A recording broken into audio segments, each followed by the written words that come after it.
Dear students, देखिए आज का जो हमारा लेक्चर है इसमें हम बिल्डिंग कंस्ट्रक्शन सब्जेक्ट जो है आपका उसका एक नया चैप्टर शुरू कर रहे हैं। ठीक है, जो है आपका स्टेयर्स एंड स्टेयरकेस, यानी सोपान और सोपान कक्ष। तो देखिए हम इसमें जो स्टार्टिंग करेंगे वो करेंगे आपका स्टेयर क्या होता है, ठीक है, और आगे पढ़ेंगे इसके के डिफरेंट टर्मिनोलॉजीज जो आपके स्टेयर्स में यूज़ होती हैं। उसके बाद में पढ़ेंगे हम टाइप्स ऑफ स्टेयर्स। ठीक है, ये सारा सिलेबस आपका इस चैप्टर का कवर हो जाएगा। ये जो टॉपिक थे मैंने आप लोगों को बता दिए हैं। चलिए तो स्टार्ट करते हैं हम। पहला है आपका स्टेयर।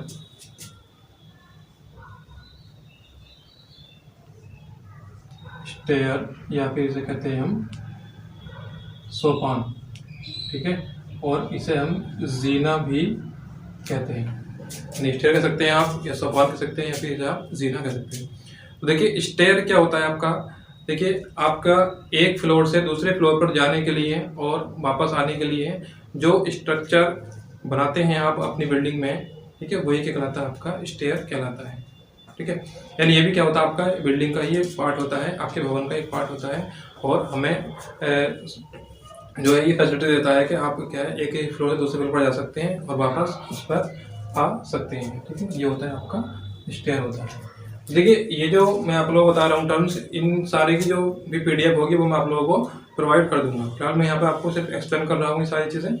ठीक है, चलिए तो देखिए जो स्टेयर होती है इसका जो अल्टरनेट हमारे पास नहीं होता है अभी तक भी। जैसे सपोज प्रेजेंट टाइम में आप क्या लिफ्ट यूज़ कर रहे हैं अपनी बिल्डिंग्स में, ठीक है, बट जो आपकी लिफ्ट है वो क्या है, आपकी इलेक्ट्रिसिटी से जो है ऑपरेट होती है। ठीक है, यानी अगर इन केस आपके बिल्डिंग में इलेक्ट्रिसिटी नहीं है तो आप उसे ऑपरेट नहीं कर पाएंगे और जो है आपको प्रॉब्लम होगी ऊपर जाने में और नीचे आने में। ठीक है, और तो हम कह सकते हैं कि स्टेयर जो है आपका वो मेन कंपोनेंट है आपकी बिल्डिंग का, यानी उसकी जगह आप कोई दूसरा जो है अल्टरनेट यूज़ नहीं कर सकते हैं।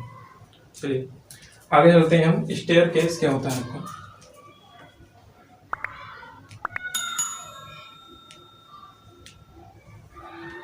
देखिए स्टेयर केस के बारे में बात करूं, देखिए इसमें क्या क्या होता है आपका।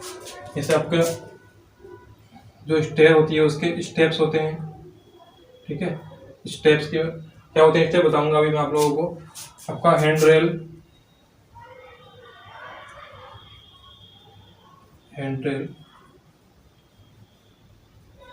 बैलेस्टर,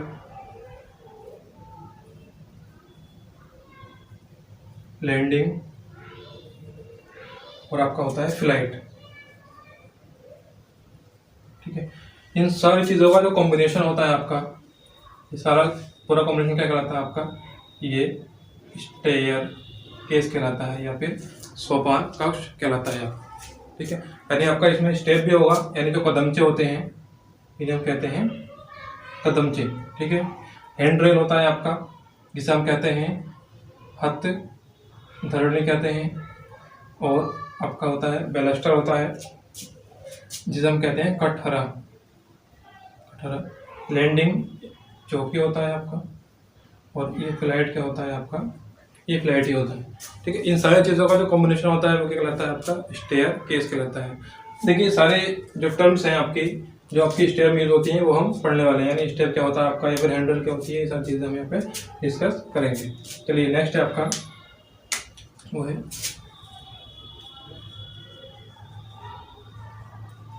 टर्म्स यूज्ड इन स्टेयर्स। ठीक है, यानी जो है आपका सोपान में यूज़ होने वाली शब्दावलियाँ क्या क्या होती हैं, तो ये वो पढ़ते हैं हम। उसमें आपका पहला होता है उसमें आपका ट्रेड या फिर इसे हम कहते हैं पट।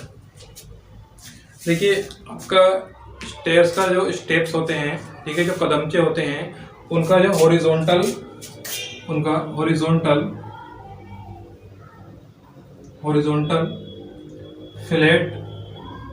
फ्लैट सरफेस जो होता है, ठीक है, वो क्या कहलाता है आपका पट कहलाता है।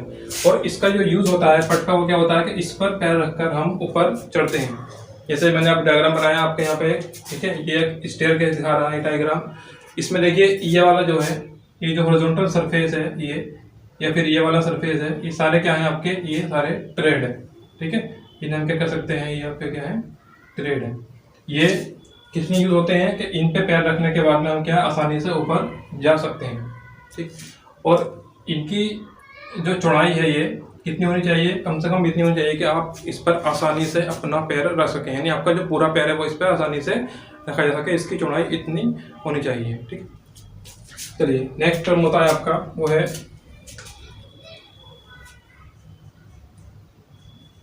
आपका राइज। ये उसे कहते हैं हम उठान, ठीक है। उठान क्या होता है भाई, देखिए यहाँ पे हमने देखा है डायग्राम में, ये भी क्या है आपका एक ट्रेड है, ठीक है। एक ये ट्रेड है आपका, ये भी ट्रेड है, सारे क्या है ये आपके जितने भी हॉरिजॉन्टल स्प्रेड सरफेस है वो सारे के सारे ट्रेड है, ठीक है। तो दो कॉन्सिक्यूटिव ट्रेड्स के बीच में, दो कॉन्सिक्यूटिव यानी दो क्रमागत, एक ये वाला ट्रेड हो गया आपका और एक ये वाला ट्रेड हो गया, इन दो क्रमागत ट्रेड्स के बीच में जो आपकी वर्टिकल डिस्टेंस होती है वही क्या कहलाती है, आपकी राइज कहलाती है। जैसे इसमें हम देखें, देखिए ये वाली जो डिस्टेंस होगी यहाँ से यहाँ तक की डिस्टेंस होगी, क्या कहलाएगी आपकी, ये राइज कहलाएगी, ये हो जाएगा आपका राइज। वैसे ये भी राइज हो जाएगा, ये भी राइज होगा, ये भी राइज होगा, सारे राइज होंगे, यानी किन्हीं भी दो कॉन्सिक्यूटिव ट्रेड्स के बीच में देखेंगे आप तो वो क्या कहलाएगा, राइज कहलाएगा। क्लियर, चलिए आगे चलते हैं।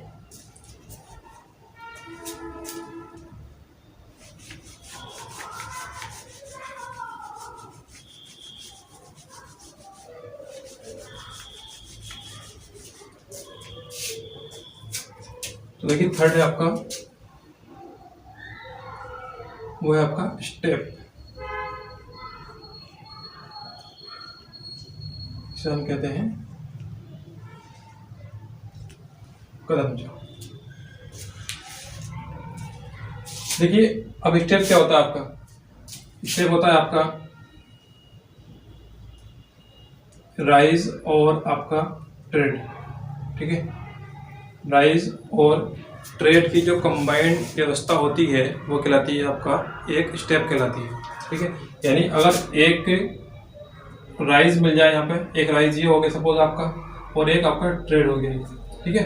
ये दोनों मिलने के बाद में क्या बनेगा आपका, एक पूरा का पूरा क्या कहलाएगा, ये एक स्टेप कहलाएगा, ठीक है।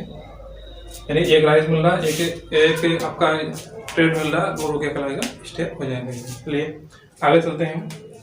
तो देखिए नेक्स्ट टर्म आपकी वो है नोजिंग। नेक्स्ट है आपका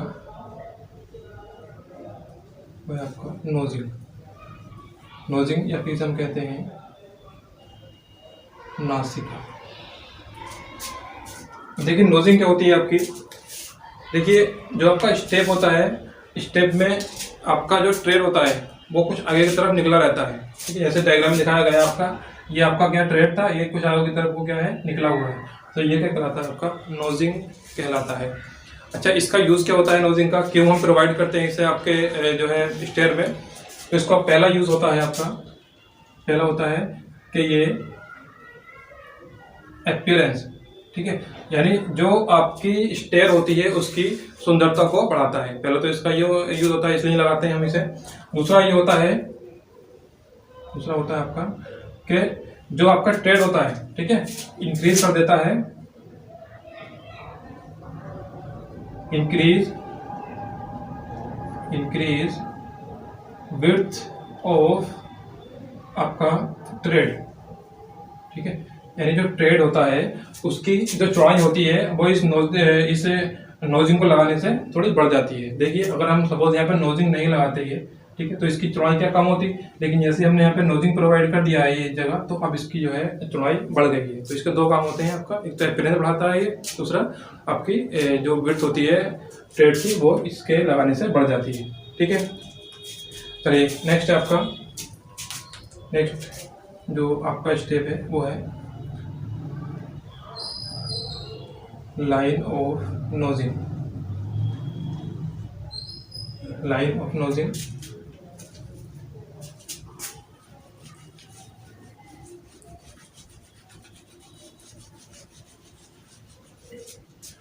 जैसे कहते हैं हम नासिका रेखा, इसे कहते हैं नासिका रेखा। तो देखिए नासिका रेखा क्या होती है आपकी, जितने भी नोजिंग होती हैं सारे स्टेप्स में अलग अलग, जितने भी आपके एक लाइन में एक श्रृंखला में जितने भी स्टेप लगे हुए हैं उन सारे नोजिंग या उन सारी नासिका को मिलाने वाली एक रेखा अगर हम खींच दें तो वही क्या कहलाती है, आपकी लाइन ऑफ नोजिंग कहलाती है। जैसे सपोज देखिए यहाँ से हम शुरू कर दें खींचना लाइन, ये इस तरह से इन सारी नासिका को मिलाते हुए अगर हम लाइन खींचेंगे, ठीक है, ये क्या कहलाएगी आपकी, ये कहलाती है लाइन ऑफ नोजिंग, ठीक है। और यही क्या दिखाती है आपका कि कितना स्लोप आपके स्टेयर का है, ठीक है, हॉरिजॉन्टल की रेस्पेक्ट में कितना स्लोप बन रहा है वो हम देख लेते हैं। नोजिंग के इस नोजिंग लाइन और हॉरिजॉन्टल लाइन के बीच में जो भी आपका एंगल बनता है वही क्या दिखाता है, इसका स्लोप दिखाता है। क्लियर? तो देखिए स्टूडेंट्स, ये हमने कुछ टर्म्स जैसे लेक्चर में जो है डिस्कस करी थी, बाकी जो भी टर्म्स रह गई हैं वो हम नेक्स्ट लेक्चर में डिस्कस करेंगे, ठीक है।